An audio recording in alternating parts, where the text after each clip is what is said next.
Hi, thank you for being here today. I know it takes a lot to show up when things are tough, so I'm glad you're here. How are you feeling today? I'm feeling kind of anxious, I would say. Anxious. That's understandable. What about? Is anything going on? Well, it's because I have like a dilemma. I don't know if I should talk to my dad because I haven't talked to him since I'm 12 years old.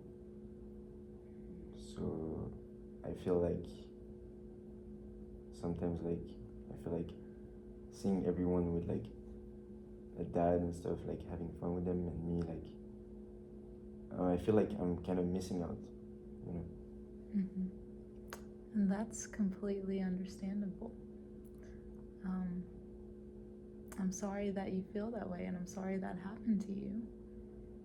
So you're in a dilemma to figure out if you want to reach out to him or not? Yeah, exactly. Like I'm in a dilemma if I wanna like get to know him like I used to, but I'm a little bit like scared of how things are gonna go, or like if he wants to, you know. Mm-hmm. So I don't really know how to approach it. Mm-hmm.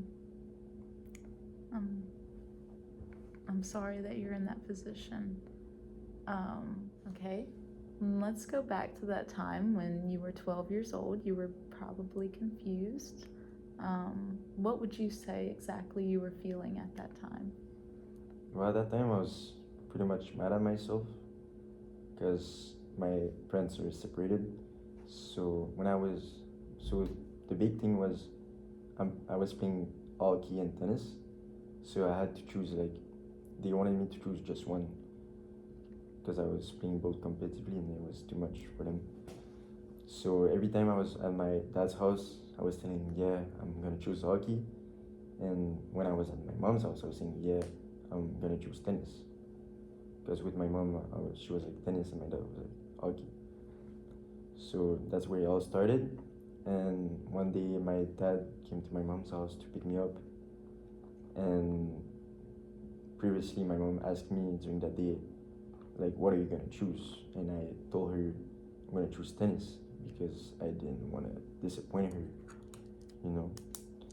So my dad came to pick me up, and before I even like saw my dad, my mom told him that I chose tennis and not hockey. So I remember my dad got so mad at me for not me choosing hockey. So yeah, since that day, like me and my dad kind of separate in a way, and it was just degrading, and I don't see him. We don't talk anymore. I see. And you think that that's your fault? That your father hasn't tried to communicate with you at all? Are you taking the blame for that? Yeah, that's very my fault. Like sometimes I still regret that decision. Like I should have chose hockey to not disappoint him, and that's completely my fault. And like I still regret it to this day that I chose hockey over tennis. But Johnny, does that seem rational to you?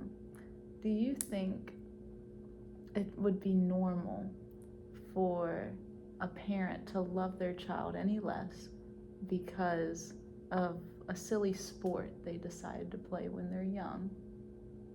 You know, I don't think anything is your fault. And I feel like with reaching out to your father, it would be a good start just to let him know how you feel. What do you think about that? Yeah, I get what you're saying, but I'm kind of scared. I'm not scared, but like anxious of how he's gonna react of me wanting to get it, know him. Like I feel like we both got egos of not like talking to each other. Yeah, that's pretty much. How long has it been since you last spoke to him? Last time I spoke to him was last Christmas, I think. And it was not about anything important, just... No, well, we only see each other when it's like family time, so like pretty much only at Christmas, like. So like we never talk about it, like since that incident happened, like when I choose tennis over hockey, we never talk about it, like since that moment, like he really, like it felt like he didn't care about me. And that was many years ago, Johnny. So being young and going through all these emotions at that age, you could have seen the world differently too than you would now. So I think since that's been weighing so heavily on you over the years, speaking to your father about this would be very important to building your relationship back, because obviously that's what you want, is to build that relationship back. And to start somewhere, I would start just making that phone call. Or does he live nearby? No. He doesn't? Well, I'm here studying in the US and he's back home in Canada. So what about when you go home for any holidays or when breaks? When I go home, well, I see him at Christmas only. Yeah. And back home it's like 40 minutes drive. Since your father, whenever you go home, is only 40 minutes away or so, do you think it would be a good idea to go to his house and go see him in person, maybe? No. I feel like if I go there, like we're gonna start like get really angry at each other, yell at each other, like I don't really think that's a good idea, and I think it's gonna make like things even worse. I see. Would you say that you've had a lot of anger built up over this in the past? Yeah, I had a lot of anger, but it was more towards myself than towards him. But I feel like if I go there, I'm gonna all put that anger towards him and not myself anymore. I see. Have you thought about any healthy ways of taking out that anger instead of, do you feel like you ever lash out at people or, get angry with things more than you should because of this built up anger you have inside of you? I don't usually lash out at people. I'm more like object. Like sometimes I go off and like break things, and like when I think about like my father or something, like there's like a click in my head and like I just get like very mad. I think a good idea for you, Johnny, would to maybe start taking some anger management techniques, Like, I'm gonna give you some homework right now in the middle of our session. I want you, after this, to start giving yourself time every day. And I'll write this all down for you afterwards, so don't worry. But I want you to start giving yourself time every day to maybe do something you like that's calming. Maybe read or take a bath or something to just chill, but also reflect.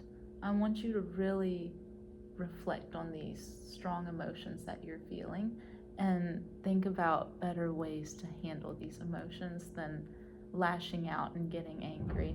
And I understand, we all can lash out at times and get angry, especially when we have something like what happened to you, it's all building up and you want to let it out somehow. So I totally understand. But that's something you can do to maybe calm yourself before you go and speak to your dad in person. Because though it would be fine, I think, to maybe have a phone call, but in person, that's where it'll be more personal and you can really see each other, and he'll be able to see the look on your face and feel the emotion from you of how that felt when you were younger. So on top of that anger, I know that you said you are also feeling a lot of anxiety. Do you think that anxiety from your dad leaving is expanding into other things that you do, like maybe sport or school or work or anything? Yeah, definitely. Like, because I'm so anxious, like, I cannot even focus when I'm in class or when I need to study for an exam. Like, I start to, like, kind of panic in a way. Like, I just cannot, like, study for, like, 5 minutes. I just cannot, like, all the feelings get in my head and stuff. And, like, sometimes I'm even shaking. And also, when I do my sport at tennis, like, I'm not as focused as usual. Like, I'm missing, like, shots that I should have been missing. And that's get me frustrating. Yeah. Because of that, so sometimes I can let the racket loose. It feels. Yeah. No, I could definitely see how that anxiety could hold you back from doing the things that you love to do. And that's, something also with taking time to reflect and have time to yourself, because talking to your dad isn't going to fix all of your problems. These problems root deep within you. And of course, talking to your dad will give you some relief or maybe give you some answers that you're looking for, but you also need to learn yourself and give yourself time with that. And do you think you're happy? Would you say that you're a happy person, or? I would say it depends on the day.